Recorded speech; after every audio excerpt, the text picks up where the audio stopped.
ओम परमात्मने नमः। देखते आए हैं कि प्रकृति तथा उसके कार्य बुद्धि, अहंकार, इंद्रियां और शरीर, इन सब के यथार्थ स्वरूप का ज्ञान हो जाने से तथा आत्मा इनसे सर्वथा भिन्न और असंग है, आत्मा का इनके साथ कोई संबंध नहीं है। इस प्रकार पुरुष के स्वरूप का यथार्थ ज्ञान हो जाने से जो प्रकृति और पुरुष के स्वरूप का अलग अलग यथार्थ ज्ञान होता है, इसी का नाम विवेक ज्ञान है। विवेक ज्ञान क्या है? बुद्धि और विवेक का नाम तो हम सुनते हुए आए हैं। अब योग में विवेक ज्ञान क्या होता है, इसको अभी हम देखे हैं कि प्रकृति तथा उसके कार्य, प्रकृति और उसके कार्य क्या क्या हैं। तो कार्य है बुद्धि, अहंकार, इंद्रिय और शरीर। जब इनके वास्तविक स्वरूप का हमको ज्ञान हो जाए कि बुद्धि क्या है, अहंकार क्या है, इंद्रियां क्या हैं और ये शरीर क्या है, और यह भी हमें ज्ञान हो जाए कि जो आत्मा है, ये बुद्धि में जिसका प्रतिबिंब दिखाई देता है, तो यही जो है आत्मा जीव बन जाता है। लेकिन जब हमें इसका ज्ञान हो जाता है कि आत्मा का इस प्रकृति और उसके कार्य से कोई मतलब ही नहीं है, और इस प्रकार हमें पुरुष के स्वरूप का वास्तविक ज्ञान हो जाने से जो प्रकृति और पुरुष के स्वरूप का अलग अलग यथार्थ ज्ञान होता है, अब इसी का नाम विवेक ज्ञान है। यह बात समझ लेनी चाहिए कि प्रकृति और पुरुष दोनों अलग हैं।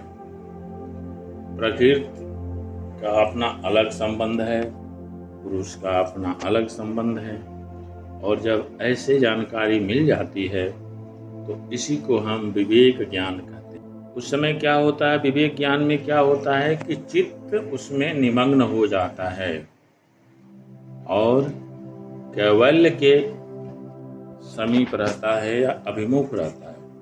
यह ज्ञान जब समाधि की निर्मलता, स्वच्छता होने पर पूर्ण और निश्चल हो जाता है, अर्थात ये जो प्रकृति और पुरुष का संबंध का ज्ञान है, जब बिल्कुल निर्मल हो जाता है, निश्चल हो जाता है, उसमें किसी भी प्रकार का मल या अविद्या नहीं रहता है, तब वह अविप्लव विवेक ज्ञान कहलाता है। जब यही विवेक ज्ञान पूर्ण रूप से दृढ़ हो जाता है, तो इस दृढ़ विवेक ज्ञान को ही हम अविप्लव विवेक ज्ञान कहते हैं। ऐसा विवेक ज्ञान ही समस्त दुखों के अत्यंत अभाव रूप मुक्ति का उपाय है। अर्थात संपूर्ण दुखों का अभाव कब होता है कि जब हम मुक्त हो जाते हैं। इससे संसार के बीच अविद्यादि क्लेशों का और समस्त कर्मों का सर्वथा अभाव हो जाता है। इस संसार का बीज क्या है? अविद्या है, और जो कर्म होते हैं जो इस बीज को जन्म देते हैं, उसका पूर्णतः अभाव हो जाता है। उसके बाद चित्त अपने आश्रय रूप महतत्व आदि के सहित अपने कारण में विलीन हो जाता है। चित्त का आश्रय है महतत्व होता है, और यह अपने कारण में विलीन हो जाता है, तथा प्रकृति का जो स्वाभाविक परिणाम क्रम है वह उसके लिए बंद हो जाता है। अर्थात प्रकृति अपना परिणाम देना बंद कर देती है। जब निर्मल और अचल विवेक ख्याति के द्वारा योगी के चित्त का आवरण और मल सर्वथा नष्ट हो जाता है, उस समय उस चित्त में दूसरे सांसारिक ज्ञान का उदय नहीं होता है। अर्थात जब चित्त लय हो जाता है तो फिर उसमें सांसारिक ज्ञान का उदय नहीं होता है। अतः 7 प्रकार की उत्कर्ष अवस्था वाली बुद्धि प्रज्ञा बुद्धि को कहते हैं। कितनी होती हैं? 7। यही योग की 7 अवस्थाएं हैं। और यही योग की 7 अवस्थाएं ये बुद्ध के उत्कर्ष की अवस्था है। उनमें पहली 4 प्रकार की तो कार्य विमुक्त की द्योतक हैं। इस कारण उन्हें हम कार्य विमुक्त प्रज्ञा कहलाते हैं। और अंत की 3 चित्त विमुक्त की द्योतक हैं। इस कारण उनका नाम चित्त विमुक्ति प्रज्ञा है। तो 2 तरह की प्रज्ञा हैं, ज्ञान हैं। 7 प्रकार की उत्कर्ष अवस्था वाली बुद्धि में पहले 4 जो हैं वह कार्य विमुक्त की द्योतक हैं, और बाद की जो 3 हैं चित्त विमुक्त की द्योतक हैं। कार्य विमुक्त यानी कर्तव्य शून्य अवस्था के 4 भेद इस प्रकार हैं। कार्य विमुक्त मतलब कर्तव्य शून्य। पहला है ज्ञेय शून्य अवस्था। तो यह क्या होता है? तो जो कुछ जानना था जान लिया, अब कुछ भी जानना शेष नहीं रहा। अर्थात जितना गुणमय दृश्य है यह सब अनित्य और परिणामी हैं, यह पूर्णतया जान लिया गया है। अब ये ज्ञेय शून्य अवस्था है, लेकिन जो कुछ जानना था जान लिया, अब कुछ भी जानना शेष नहीं है। इसको हम पराकाष्ठा कहा जाता है। अर्थात जितना गुणमय दृश्य है यह सब अनित्य और परिणामी है, यह पूर्णतया जान लिया। जान लिए के बाद यह जब समझ में होना चाहिए कि सब के सब अनित्य और परिणामी हैं, इस अवस्था को हम ज्ञेय शून्य अवस्था कहते हैं, ज्ञान की पूर्ण अवस्था। इसके बाद कुछ नहीं है। ऐसे कहने के लिए तो सभी लोग कहते हैं कि हम बस ज्ञान के चरम उत्कर्ष पर हैं, हमें अब कुछ नहीं जानना था, जो जानना था हमने जान लिया। एक हास्यास्पद कहानी है जिसमें रंतिदेव के दादाजी थे, बड़े भक्त थे, और वे भागवत पढ़ लिए थे। तो उन्होंने कहा था बस हो गया, अब इससे ज़्यादा ज्ञान नहीं है, जितना जानना था जान लिए। तो यह ज्ञेय शून्य अवस्था नहीं है, क्योंकि इसमें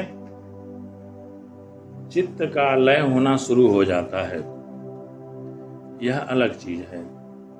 दूसरा है हेय शून्य अवस्था। पहला है ज्ञेय शून्य अवस्था, दूसरा है हेय शून्य अवस्था। अर्थात जिसको त्याग करना था मैंने त्याग कर दिया। अर्थात दृष्टा और दृश्य के संयोग का जो कि हेय का हेतु है, हेय मतलब दुख है, दुख का कारण है, अभाव कर दिया, समाप्त कर दिया। अब कुछ भी त्याग करने के योग्य शेष नहीं है, इसको बोलते हैं हेय शून्य अवस्था। अर्थात जो दुख का कारण है दृष्टा और दृश्य के संयोग, उसको हमने त्याग दिया है। अब कुछ भी त्यागने के लिए शेष नहीं बचा है, इसको हेय शून्य अवस्था बोलते हैं। ये शून्य अवस्था जो जानना था जान लिया, आगे कुछ भी नहीं जानना है। ये शून्य अवस्था जिसको त्यागना था त्याग दिया, अब इसके आगे त्यागने का कोई स्थान नहीं है, कुछ ऐसी वस्तु नहीं है जिसका त्याग किया जाए। तीसरा है प्राप्त अवस्था। अर्थात जो कुछ प्राप्त करना था प्राप्त कर लिया, समाज द्वारा केवल अवस्था की प्राप्ति हो चुकी, अतः अब कुछ भी प्राप्त करना शेष नहीं है, इसे हम प्राप्त की अवस्था कहते हैं। चौथा है चिकीर्षा शून्य अवस्था। अर्थात जो कुछ करना था कर लिया, अर्थात हान का उपाय जो निर्मल और अचल विवेक ज्ञान है उसे सिद्ध कर लिया, अब और कुछ करना शेष नहीं रहा।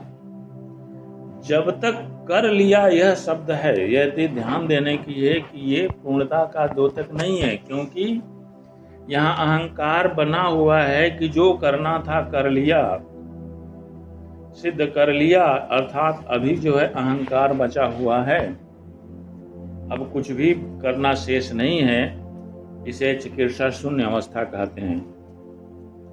ये 4 क्रिया विमुक्त अवस्थाएं कार्य विमुक्त के द्योतक हैं।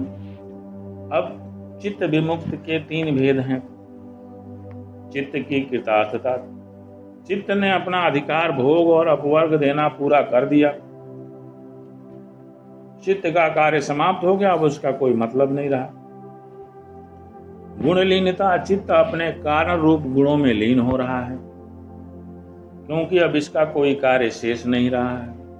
और आत्म स्थिति, पुरुष सर्वथा गुणों से अतीत होकर अपने स्वरूप में अचल भाव से स्थित हो गया।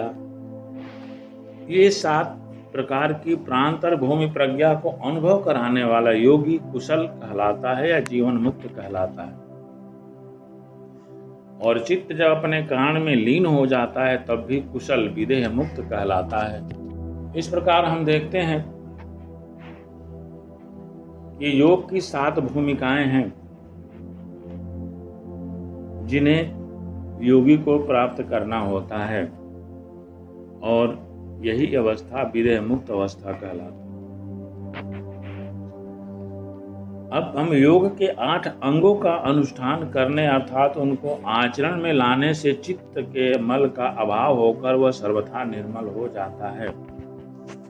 चित्त निर्मल कैसे होता है? अष्टांग योग का अनुभव करने से। उस समय योगी के ज्ञान का प्रकाश विवेक ख्याति तक हो जाता है, अर्थात उसे आत्मा का स्वरूप बुद्धि, अहंकार और इंद्रियों से सर्वथा भिन्न प्रत्यक्ष दिखलाई देता है। इसमें पूर्णतः आत्मज्ञान हो जाता है। अब ये 8 के लक्षण क्या हैं? पहला है यम, नियम, आसन, प्राणायाम, प्रत्याहार, धारणा, ध्यान और समाधि। ये 8 नियम कहे गए हैं। अब इन सब का पालन करना, योग में जो रहता है उस सब का पालन करना आवश्यक होता है।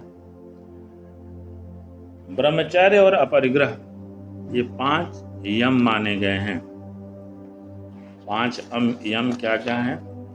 अहिंसा, सत्य, अस्तेय, अस्तेय मतलब चोरी का अभाव, ब्रह्मचर्य और अपरिग्रह, इन्हें 7 यम कहते हैं। अर्थात अहिंसा, मन, वाणी और शरीर से किसी प्राणी को कभी किसी प्रकार किंचित मात्र भी दुख नहीं देना अहिंसा है।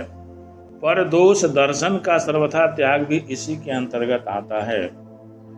अहिंसा का हम सीधा अगर अर्थ लेते हैं तो अहिंसा का अर्थ यही होता है कि अपनी आत्मा को अधोगति से बचाना, उस कार्य से बचाना जिससे कि वह अधोगति हो जाए, यही अहिंसा है।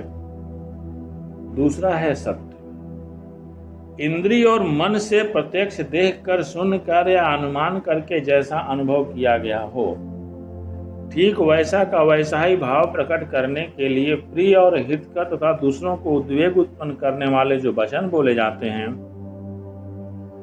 उद्वेग उत्पन्न न करने वाले जो वचन बोले जाते हैं, उसका नाम सत्य है। इसी प्रकार कपट और छल रहित व्यवहार का नाम सत्य व्यवहार समझना चाहिए।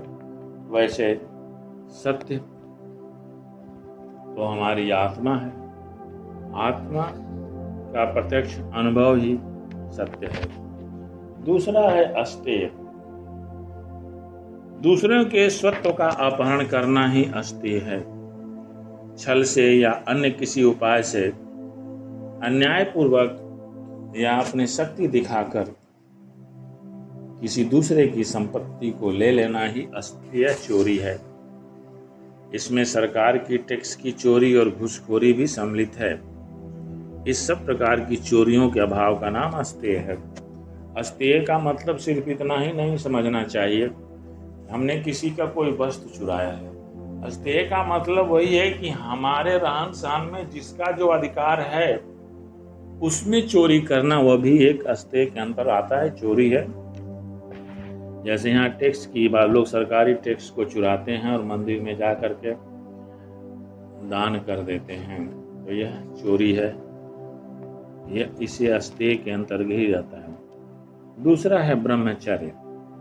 मन, वाणी और शरीर से होने वाले सब प्रकार के मैथुनों का सब अवस्था में सदा त्याग करके सब प्रकार से वीर्य की रक्षा करना ब्रह्मचर्य है। कर्मणा मनसा वाचा सर्वास्थासु सर्वदा सर्वत्र मैथुन त्यागी ब्रह्मचर्य प्रयक्षते। ये गरुड़ पुराण का है। इसमें कहा गया है कि मन, वाणी और शरीर से होने वाले सब प्रकार के मैथुनों का सब, मतलब मैथुनों का अर्थ यहाँ स्त्री प्रसंग नहीं है। मैथुनों का अर्थ यहाँ उनका मिश्रण है, उनका मिलना होता है। और मन, वाणी और शरीर से भी कोई ऐसा कर्म न करें जिससे कि हमें अपने आत्मपद से दूर चले जाएं। हमेशा हमें ब्रह्मचर्य का अर्थ यही समझना चाहिए कि जो ईश्वर में लीन है वही ब्रह्मचारी है। जो ईश्वर में लीन नहीं है तो सांसारिक रूप से इंद्रिय संयम, बलात् इंद्रिय संयम नहीं हो सकता है। लेकिन जब वही ईश्वर की कृपा हो जाती है तो इंद्रिय संयम अपने आप हो जाती है। बलात् इंद्रिय संयम ये ब्रह्मचर्य नहीं होता है। साधना करते करते जब हमारे मन से भी उनकी भावनाएं मिट जाती हैं, ये ब्रह्मचर्य होता है। इसके लिए साधना आवश्यक होता है और साधना करने वाले को ऐसे पदार्थों का सेवन नहीं करना चाहिए जिससे काम उत्पन्न होता है। दृश्य नहीं देखना चाहिए और ऐसे कामोद्दीपक शब्दों को नहीं बोलना चाहिए। ये ब्रह्मचर्य होगा। दूसरा है, तो पांचवा है अपरिग्रह। अपने स्वार्थ के लिए ममता पूर्वक धन, संपत्ति और भोग सामग्री का संचय करना ही परिग्रह है और इसके अभाव को हम अपरिग्रह कहते हैं। अतः हमें अपरिग्रह का आचरण करना चाहिए। जब अहिंसा आदि का अनुष्ठान जब सार्वभौम अर्थात सबके साथ, सब जगह और सब समय समान भाव से किया जाता है तब यही महाव्रत हो जाते हैं। अर्थात जब हमारे स्वभाव में ढल जाता है तब यही महाव्रत होता है। जैसे कोई नियम बना लिया है, हमको मछली के सिवा अन्य जीवों की हिंसा नहीं करूंगा, तो यह जाति अवच्छिन्न अहिंसा है। इसी तरह कोई नियम ले कि मैं तीर्थों में हिंसा नहीं करूंगा, तो यह भी एक तरह से अहिंसा है।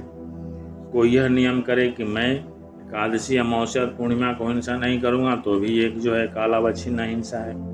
कोई नियम करे कि मैं विवाह के अवसर के सिवा अन्य किसी निमित्त से हिंसा नहीं करूंगा, तो यह समयावच्छिन्न अहिंसा है। इस प्रकार सत्य, अस्तेय, ब्रह्मचर्य और अपरिग्रह के भी भेद अलग अलग होते हैं। ऐसे यम व्रत तो हैं, परंतु सार्वभौम न होने के कारण महाव्रत नहीं है। इस प्रकार प्रतिबंध न लगाकर जब सभी प्राणियों के साथ सब देशों में सर्वदा इनका पालन किया जाए, किसी भी निमित्त से इनमें शिथिलता आने का अवकाश न दिया जाए, तब ये सार्वभौम होने पर महाव्रत कहलाते हैं। अर्थात जब ये पांचों जो यम है यह पूरी तरह से स्वभाव में ढल जाते हैं, तो इसी को हम महाव्रत कहते हैं और इस महाव्रत का हमको हमेशा पालन करते रहना चाहिए। शेष आगे। जय माता।